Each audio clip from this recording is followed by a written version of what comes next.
Hi, everyone, and welcome back to Damn Parenting, your English speaking parenting podcast from Amsterdam. And we are your hosts, Maren and Eva. And today we have a special guest with us again. Welcome back, Simone Davies. Hi, Simone. Hi, thank you for having me again. I'm excited to be here. So you know this voice already because we have talked to Simone in the past, and you can find those episodes in our lists of many, many episodes that we have recorded. And not only have we had Simone come to the podcast, but we actually went out in April to celebrate the launch of her new book, The Montessori Child. And since then, we have been practicing Montessori on and off. And this is also why we wanted to talk about how do we practice Montessori when we're off, when we're not in an environment of Montessori preparation and where everything is, we can lean into the environment that we're in, where everything is prepared and we're in that mindset. And we know that we're going to the Montessori group every week and they learn how to do this and they experiment that. And then we hit the age when they are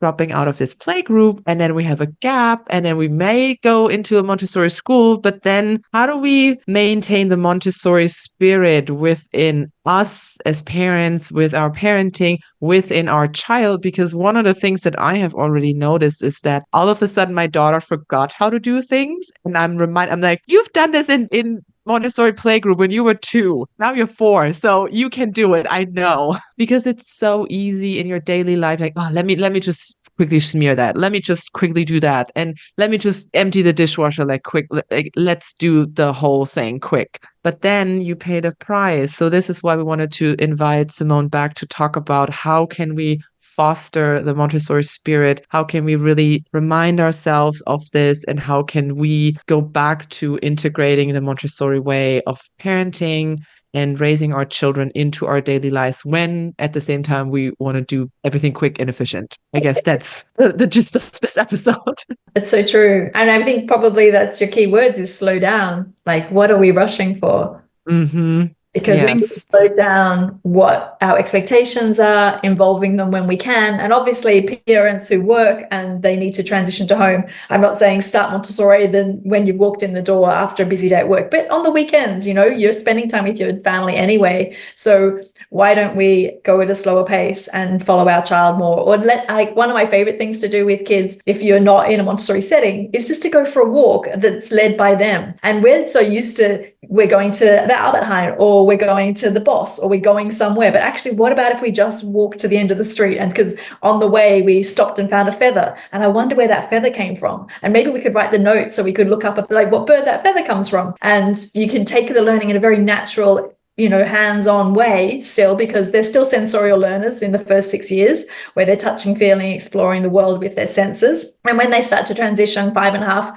and above, you get very mental. Then they experience the world more mentally and consciously. So yeah, I think slow down. That could be a good catchphrase for your fridge. I remember at the book launch, afterwards, we were doing a little Q&A, and a lot of the parents, it really felt like we were a little community within ourselves. Many of us remember being in classes with each other, but a lot of the questions really were just kind of like, I'm tired. I've had a long day. I'm living in an apartment. It's pretty noisy. I'm trying to get the cooking going and my kid's running around, and it's that thing of I'm so tired. How do I get my child to start slowing down? Because every child is different, and the majority of toddlers have this energy. And you can't just go, hey, just sit down. This is the whole thing we don't want. We want them to be curious. You gave an example where I think you said put pillows down on the ground and the kid could then jump, because then being in an apartment block, the neighbors downstairs wouldn't be so compounded with the noise above them. Is there any kind of tips you can give to the parents? Because we are tired when we come home from work and we're kind of still having this basically 2-hour window before bedtime that the kids still have the right to play, but we still have to cook. Obviously, we want to incorporate them with helping us make the dinner, but if they don't want that and they still want to play, is there a way that we're able to kind of help be there for them in that way whilst being able to still cook safely in our kitchens? Yeah. And I think it takes practice, to make it smooth. That I'm not going to suggest these things and it happens tomorrow, but in preparation for, okay, I know that between 5 and 7 is a difficult time for us. So why don't on the weekend we make a plan of what we're going to do in that time, what activities are available that's might be like more free play, that's building some blocks, or it's magnet tiles and things that they can be without my assistance with time. Like, it's not the time I'm going to get out the painting, because yes, painting is a lovely activity, but I have to keep an eye on the food and on the painting. And like you said, my first port of call would be invite them into the kitchen and to prepare the food with me. Like, most children love to try and tear the lettuce leaves, and then the older children like to use a knife, and then the older children we use a sharp knife, and we show them, and then they take over more and more steps and things like that.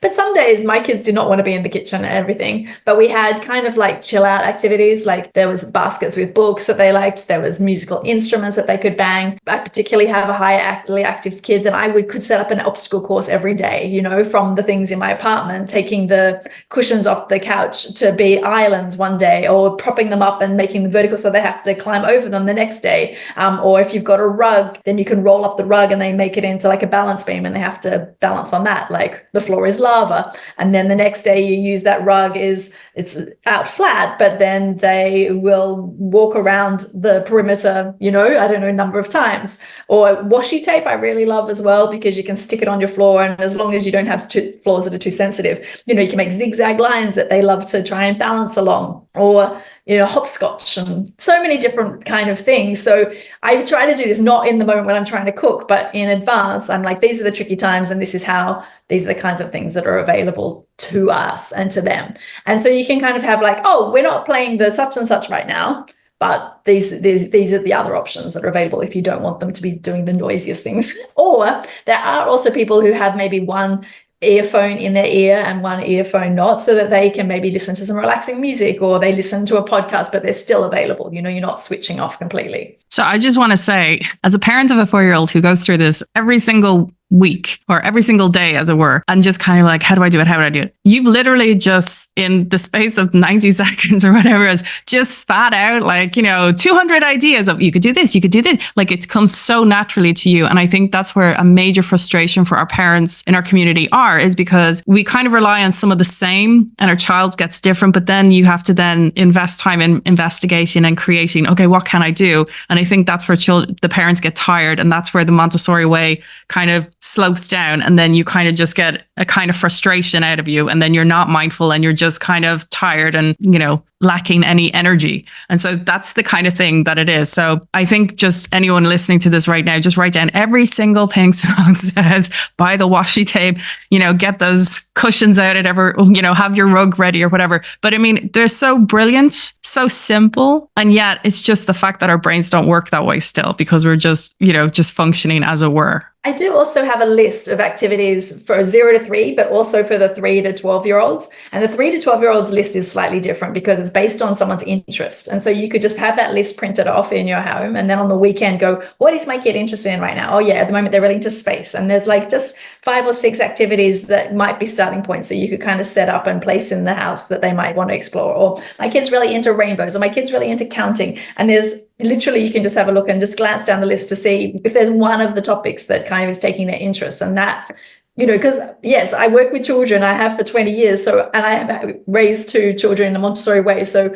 I do have a lot of ideas, but if it's your first child and this is new to you, of course, it's going to take some time. So having a little checklist or a list that you can refer back to can also be some help as well. It's just also so wonderful that it's the fact that it's everything we have in our home. We don't have to keep going out to, apart from washi tape or whatever, but it's the fact that everything always is related to what we have in our homes. Yeah, you don't have to buy new things. Yeah, I guess it's also so hard sometimes because, at least for me, I wasn't raised in a Montessori way. I didn't go to Montessori school. And I also grew up in a very different environment. I grew up in the countryside where there was a garden. I was just running around. It was it was just a different time. So my parents never really thought, oh, how can I entertain my child? But now I'm living with my child in Amsterdam, in at least not an apartment, but a house. But still, I can't just open the door and be like, all right, see you in 2 hours. You'll be safe. So this is also where I guess we can be a little easy on us when we have to learn all these new things. We have to actively sit down and ask, okay, what is possible in my environment with my child, and then within my family circle, in my way of living, in our structure that we have. So it's always then helpful, like you said, to try all these different things. And that's why we're having these conversations, because you named 10 things, and then out of these 10 things, maybe 3 of them work for some listeners, and then the other 3 works for the other person. So that's why we're having this conversation to gather all these ideas and also spark then more ideas, because now I hear about washi tape. Oh, great. So what can I do with that? And this is then my whole line of thought, what I can explore with that. One question I also had was that in the classroom, in the Montessori classroom, you provided your at the Jacaranda Montessori group, is that you know that there's very little or nothing that will overwhelm the child, and everything is like in that age range and appropriate. And one thing that I'm starting already to struggle with is the school is going to be different, and there is going to be a lot more things and options that might not be suitable yet for my child. So how can we make this differentiation of when do we need to push them a little, or when can they like really do it, or when are we overwhelming them with this, you can do it on your own, and they're like, I can't. So how do we find this balance? Because this is something that I struggle with, where I'm like, is it the right time? Is this the right tool? Is this the right size or whatever I'm working with? Or is it not? Because now I kind of have to navigate this a little bit more, because the environment is not set up where I can trust, yes, this should be possible, so they can do it. Yeah, I hate to say that in Montessori we observe the child, but basically I would maybe put out some magnet tiles and then I see how my child does with it. I might model a little bit if they're really stuck, but mostly I would say, okay, they're working with it. If their child throws them, then you're like, okay, this is not meeting their needs right now. So it's either too easy, or it's too hard, or there's too many pieces. So maybe I'll try less pieces, or maybe there's not enough pieces. So I'm observing and adjusting all the time. So I set something up and then I observe, see what happens, and then I adjust it, and then I might remove it. Okay, yeah, she's not interested in this right now. I'm going to put that away and get it out when she's 5, So it's kind of trial and error a lot as well, but also based on observation of what she is interested in. So when you're at the playground, what does she gravitate towards? When you're playing at friends' houses, what are the kind of activities that she enjoys? If she's into baking, what happens when they become 3 to 6 is like you can just make the process longer or more steps or more complicated, so a 3-year-old, for example, can crack an egg and whisk it and, cook some scrambled eggs, or could make some pancakes, or those kind of things with assistance over the heat. But you could start with a low heat and that they're helping. So it's basically a trial and error, but hopefully, don't go out and spend a lot of money on a new toy that you don't know anything about, but just because you've seen them be interested in something similar at school or in the playground or in the boss when you're out walking or at a friend's place, that kind of thing. So that's how I guess, if you don't have a prepared space and you're not sure, is how I guess it. And then the thing about pushing them or not pushing them is always an interesting question. I think we even discussed it years ago when you were back in the class. And in Montessori, as frustrating it is to parents, it's like there's actually no way to force a child to do something that they're not interested in doing when they're under 3 years old. And once they're over 3 years old, we can kind of make them do something they don't really like very much, but it's not really that interesting. So why don't we just wait until they're ready and they're going to pick it up really naturally? And so I might just have like one activity on my shelf. So if they've never been into puzzles, I might put out a puzzle and I might play with it myself, but I'm not expecting that I'm going to force them to do a puzzle, because they're not going to enjoy it and they're actually going to resent it more. And what I often find is someone who's never been interested in puzzles comes along and one day they just can do puzzles, but they just were not so interested in it. There's like another kid who's obsessed with puzzles, and at 2 years old they're doing every kind of puzzle. So it's really following your child's interest. But when they're avoiding something completely, then might even make it interesting to them. So for example, my nephew hated writing, but he will need to use a pencil at some point. But he really loved this prick pen, which you could prick out a little shape. And so my sister would draw the shape of something that he found fun, like he was into football, so you can draw a football and then he pricks out the shape of the football. And so he's still learning to hold an object like in a pencil grip and follow along a line. And, he's learned to write as it went on. So it's kind of like, what are they avoiding? How can I make it interesting to them? And as they get into learning subjects and things like that at school, it's the teacher's role to kind of say, okay, well, they're really avoiding maths, but they really love reading. So if they've just read the whole of Harry Potter, it's unbelievable, but they're not so interested in maths. So let's see how many times Harry appears on these first 10 pages, and they have to count that. And then let's see how many times Hermione, the word, comes up on these pages. And then you could see which one's greater than and how many more times. And you could then be doing subtraction and things around something that's kind of interesting to them. Yeah, such a good tip, because also what you said, breaking something down. So like when you say, okay, we're going to do scrambled eggs. So what are the 10 steps that are involved, and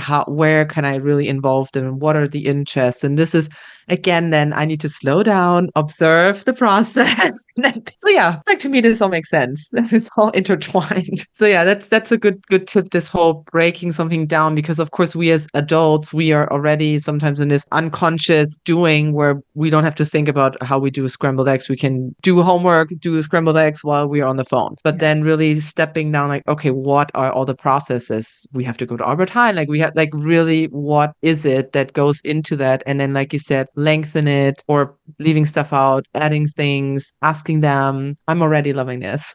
And reminds me as well is like so many times they tell us or they ask us a question and we just give them the answer. But actually when we go, oh, that's a really interesting question, why do you think? Often they do have some thoughts about it. So it can be really fun to actually, not always just give them the answers straight away, but really get them involved, or let's find out, even if it's something you already know, let's look it up in the encyclopedia, not even just going to Alexa or whatever to find out the answer, but really to go back to, well, let's write that down. We're going to go to the library and we'll find a book on bees and we'll find out why they're striped. I don't know why they're striped. It's a really good point. That is actually a good question.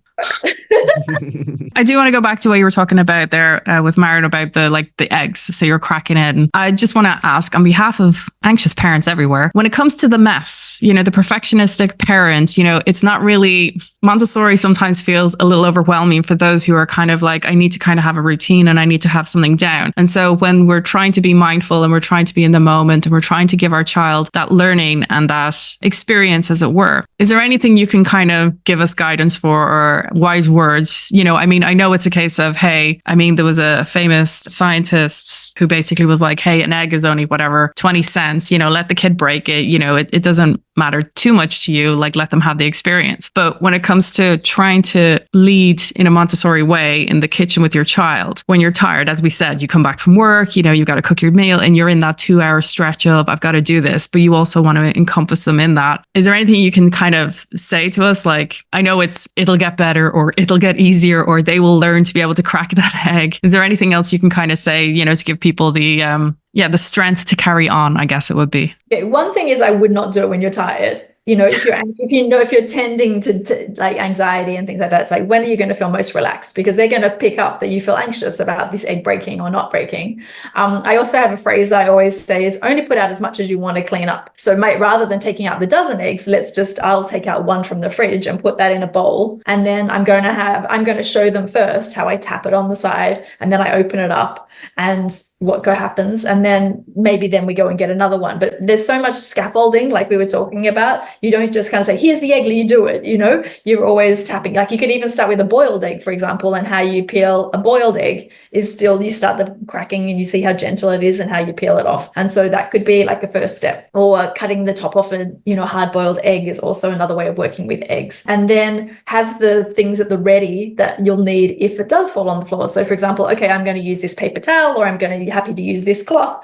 And then if you predict that something's going to happen, then, and you have a cloth at the ready, then it's no big drama. It's just like, oh, there's a spill on the floor. Here, this is how we wipe it up. But if you've not thought it through, then that's when it tends to kind of spiral out of control. And when I do baking in my class, I always have like all the ingredients pre-measured, so that if they add a little bit more, a little bit less, it doesn't matter too much. And I can always, this is a bit wet and I know to add a bit more flour, or this is a bit dry, so I'll add a bit more liquid. So you can kind of adjust when they kind of get it wrong as well. So it's kind of like nothing's perfect, and if it doesn't rise, you're like, oh, it didn't work out this time.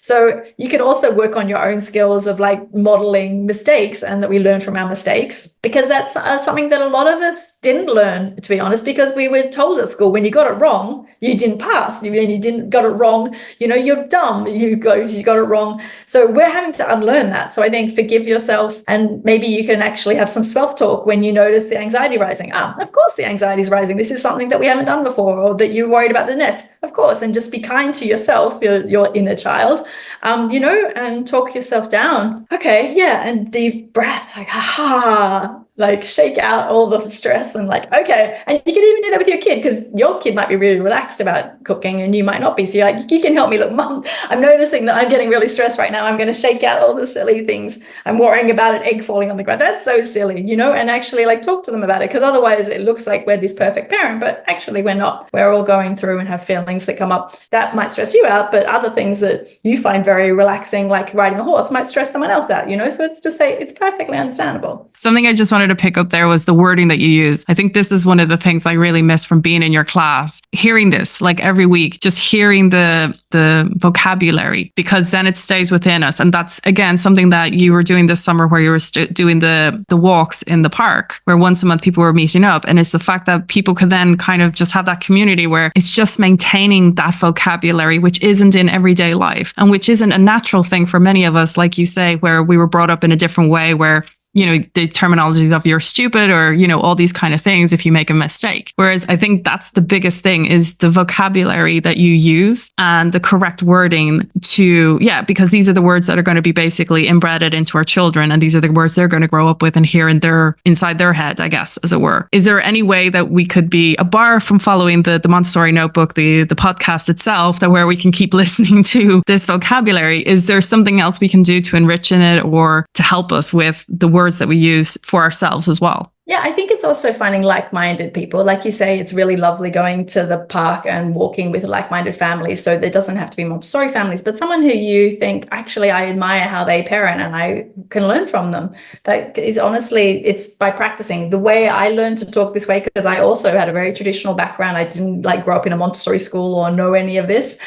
So I think that's actually reassuring to people, like, oh, if she learned it, then I can learn it too. It just takes practice. And so the first book that I ever had was How to Talk So Kids Will Listen, and Listen So Kids Will Talk. And there's these little comic strips that are in the book. So instead of saying this, then you can say this instead. So I'd stick them up in my kitchen cupboards. And then when I was opening my kitchen cupboard, I would kind of like, oh yeah, I can remember to do that. And for a while I was using their phrases, and it's an American book. So I found it a bit like, oh, that's a bit American. That's not how I would say it. But I would use those words. And then over time, you notice, oh, now I'm saying it's becoming more automatic and I'm using my own words. So it is just our own process of learning, and it's a new skill and it takes practice. It's like learning a new language. Learning Dutch is hard, and sometimes learning these new languages are hard. But every time you get it, you're like, oh, I did it. And the other thing is not expecting that in the time when you've got an egg being cracked and it's smashing, or when your toddler's having a tantrum, they're like the advanced level, like high stress parenting moments, like if you call cracking an egg stressful, but say that high stress.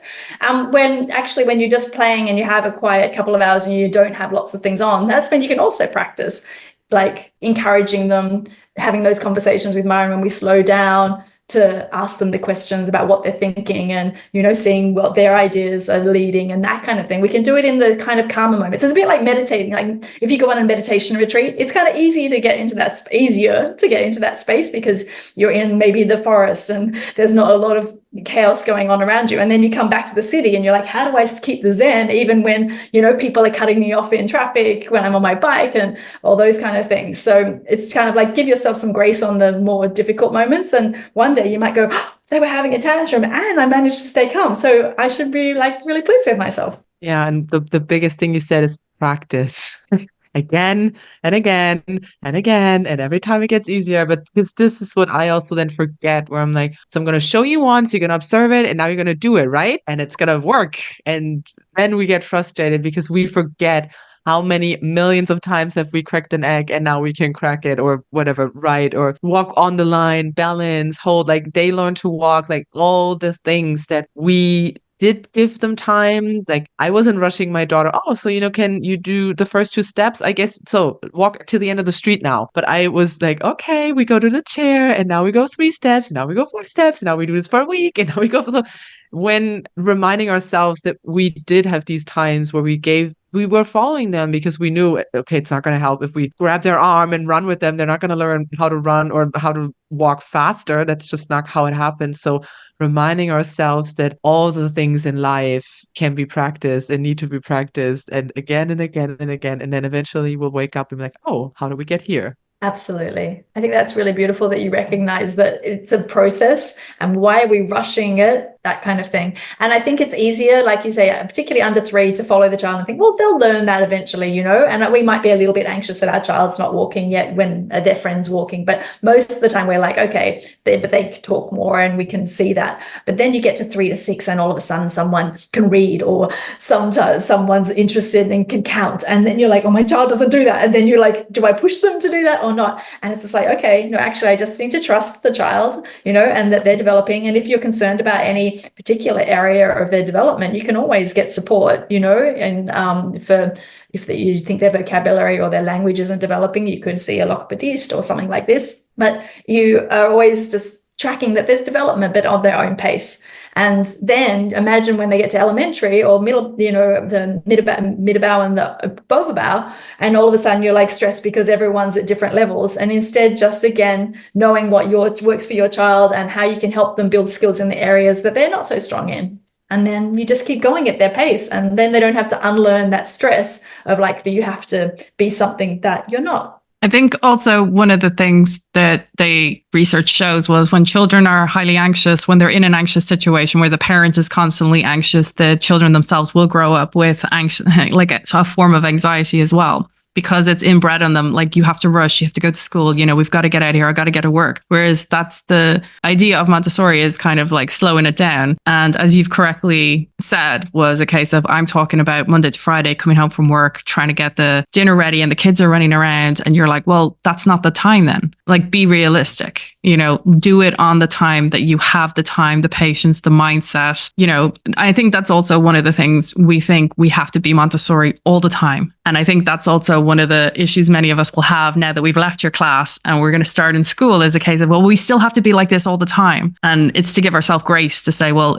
it's not always going to be like that, I guess. Applying this whole method of the sensitive times for things, right? When is the sensitive period when they're receptive to learning? When do I get into this state of, now is the sensitive period where I can do this, where I can practice this, and where I have the patience, the resilience, the breath work, all that there to tap into when, and like you said, it's not the time to practice this when I'm already coming from a full day. I've had probably, I couldn't get what I wanted. Someone cut me off in traffic. I got a bad email, and maybe now is not the time to practice making that egg. And you can do other things in a Montessori way, you know, in these 5 to 7 when you're short of time. And it can be like putting on your favorite music and dancing together, or it can be like setting the table and lighting some candles to make it really special. Or for a kid who is learning to write, would you like to write some place cards today? We can make our dining table really, you know, in a special way. So it's kind of more like just being together. That's what Montessori really kind of comes down to when you like leave the little environment and you're moving into school. You can still practice and be a Montessori family, because you can start to use the words, you know, like, and just notice, okay, well, I noticed that at dinner last night I was a bit snappy, so then I'll practice and I'll get it wrong and I'll get it right. So I'm just going to keep adjusting and those kind of things. So you can talk about your language, just connection time together, and being curious about the world around you. That kind of stuff is how you can be Montessori without it being super stressful. You don't have to create one activity, just have an interesting conversation and slow down to listen to them, or do that child-led walk or something like that. It can be really as simple as that. Thank you for actually pointing that out, because on some of my research, obviously, as that's the kind of thing I do, is like when I look at Montessori and questions parents are asking or whatever, a lot of the, I wouldn't say complaints, but a lot of the stresses from parents are they feel like, I have to buy this brand because this is what it's labeled as Montessori, or I have to live this organic life, or I have to buy these things to aid my children, or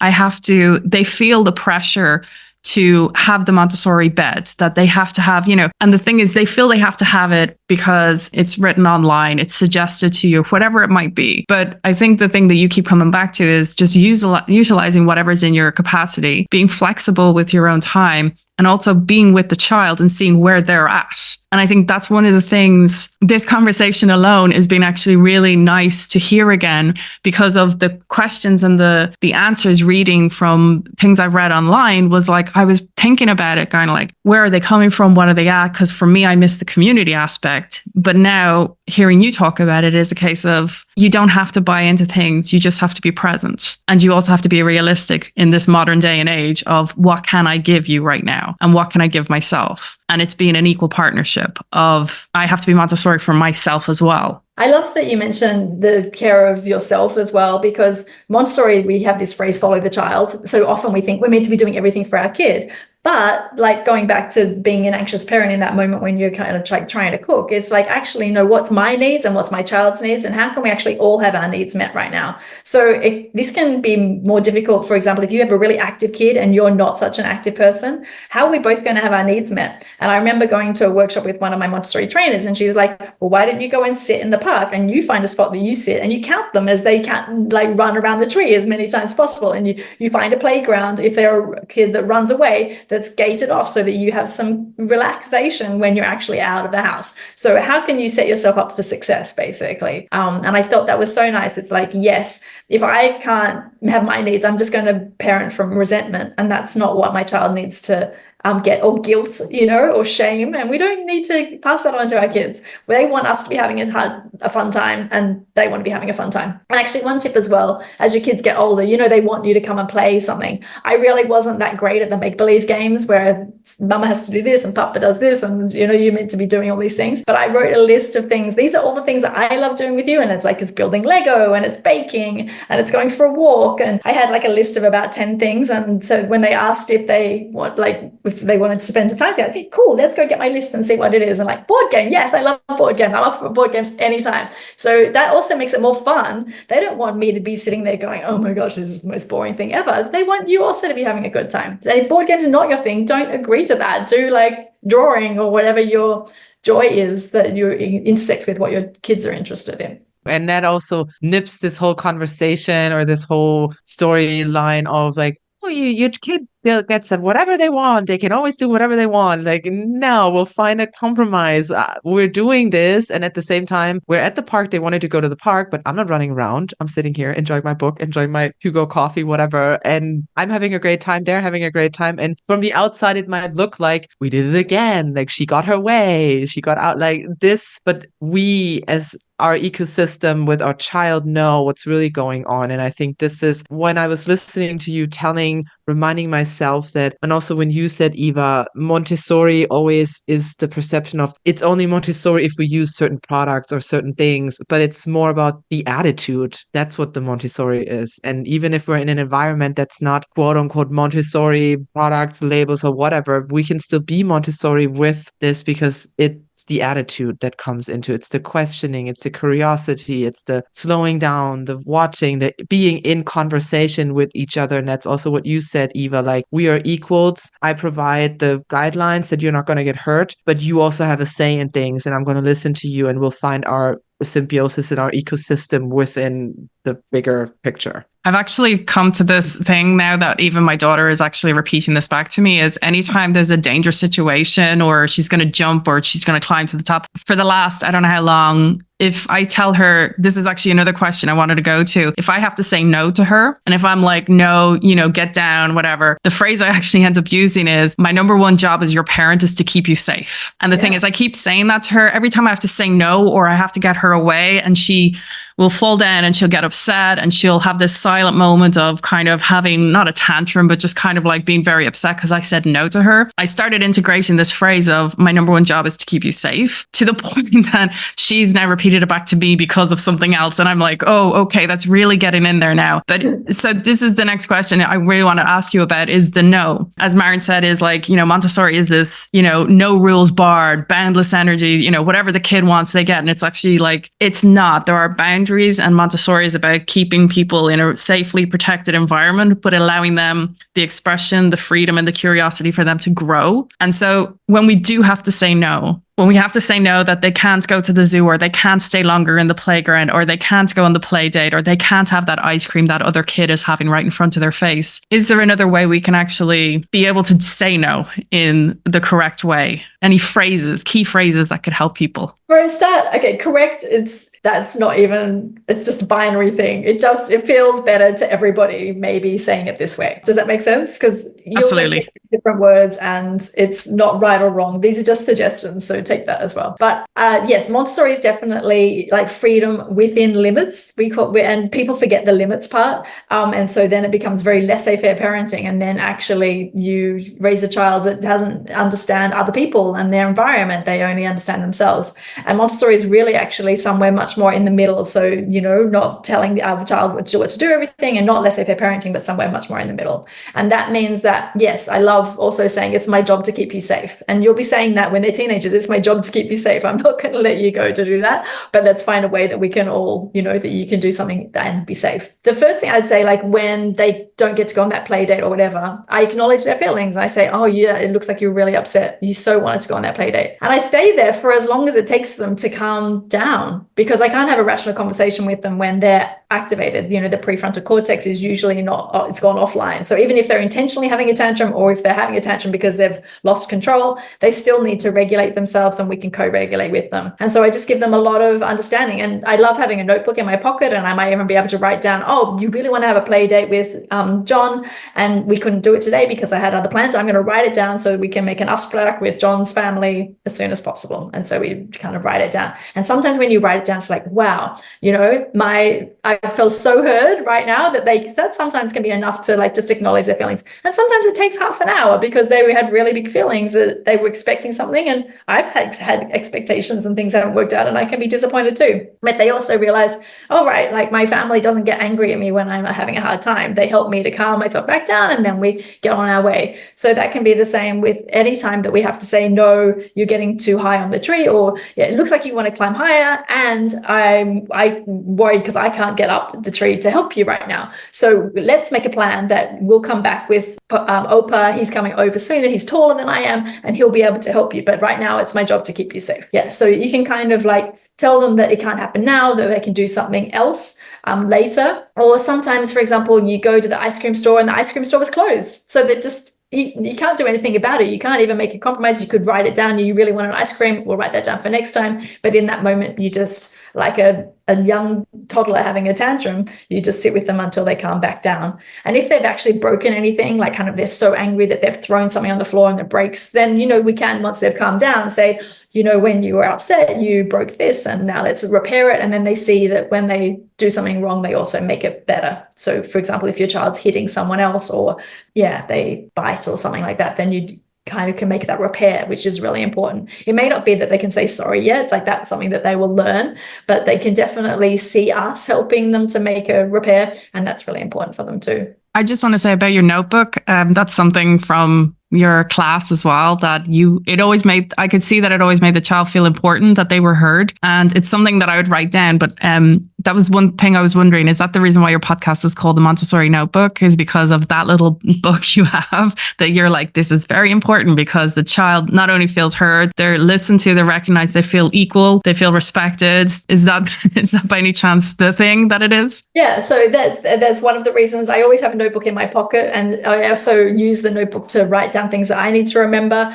and then I process it later. And a notebook just has inspiration and ideas and all those kind of things. So it was just kind of like a trifecta, really. It had to be called the Montessori Notebook. You were talking about when the children are a little older and you're able to kind of help them manage their expectations and help us mind or take care of ourselves. How can we reflect that back to the Montessori baby or the Montessori toddler? Because obviously we're very stressed, we're very tired, we're sleep deprived. We could be up every 45 minutes during the night. Is there a way that we can also take care of ourselves and still apply this Montessori method as well? Yeah, definitely. I think that taking care of ourselves is really important. And so if you are tired and you're at your limit, then we need to be creative. So for example, I came up with babysitting swaps with another family, where I would go and look after their kids while they had a break, and vice versa, because our budget didn't extend to having babysitters. So it's really like, how do I take care of myself so that I can take care of my baby? Because under 3 years old, the children has an unconscious absorbent mind. So you can't rationalize with them and say, you know, you'll get that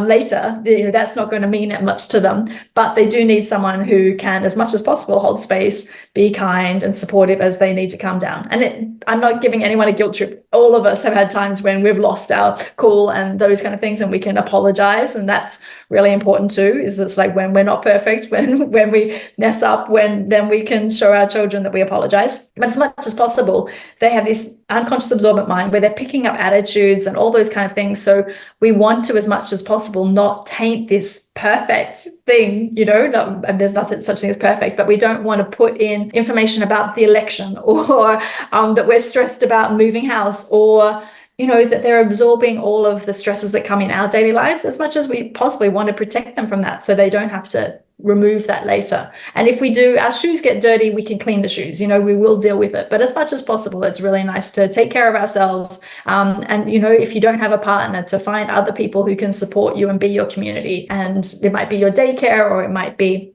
someone who's a neighbor who could come over and, read books with them for an hour just to give you a little bit of a break. Or you might have the resources to have a cleaner who also can prepare some of the other things, and just looking creatively at your budget and what time you have available and how you can all care for yourself. And the other thing is like Myron was saying, how she liked going to the playground with her coffee and reading the book that she likes. You find the joy in the things that you're doing. So I really liked always having a cup of tea nearby while my kids were getting dressed, because while they were taking their time to get dressed, because we know toddlers and babies, it takes some time, but I could have a little sip of tea. Or I might, if I'm noticing I'm like a bit wound up, I might put on some music. And then honestly, even when my kids were quite small and I just woke up on a bad mood, I'd just say, I'm really sorry. I'm really not feeling myself today. It's nothing to do with you. And it's almost like they kind of gave me some grace, because otherwise my bad mood tends to become their bad mood. And as my kids got older and like they were school-aged kids, and I would say, I don't know how I'm going to get you to school today. And they would be like, everyone learned to look after each other, so that whoever, rather than saying who's going to be the fastest to get out the door, making it a competition, it was more like whoever's running the latest will help them to get ready so we can all leave. So sometimes that was me. I was having a hard day and they would help mama, get ready to leave. So it also is kind of building a community. And eventually, yes, you're looking after them, you're their primary carer, but they can also look after you sometimes. And, it's really lovely now when my young adult children just make me a cup of tea. It's really sweet. It comes full circle. When you say this has, funny enough, happened right this morning, where it comes back. So we were getting ready to leave. We've had a big mess with the shoes, putting on, putting off, blah, blah, blah, blah. So I was like in a mood and like figuring out like this freaking zipper. And then what happened, my daughter was standing there, and all of a sudden I feel her hand, and she's like stroking my back while I'm like struggling to do this. And she's like, it's okay, Mom. It's okay. It's coming back.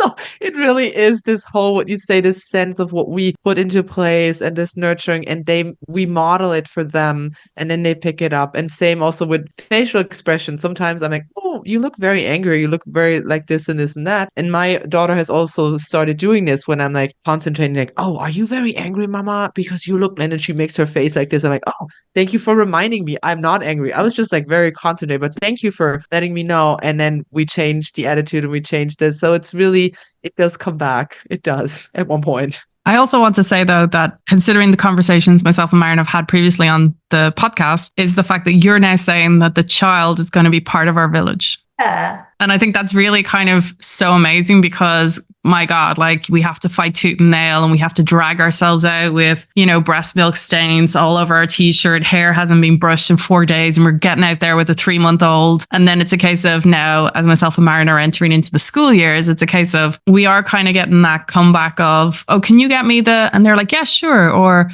how are you?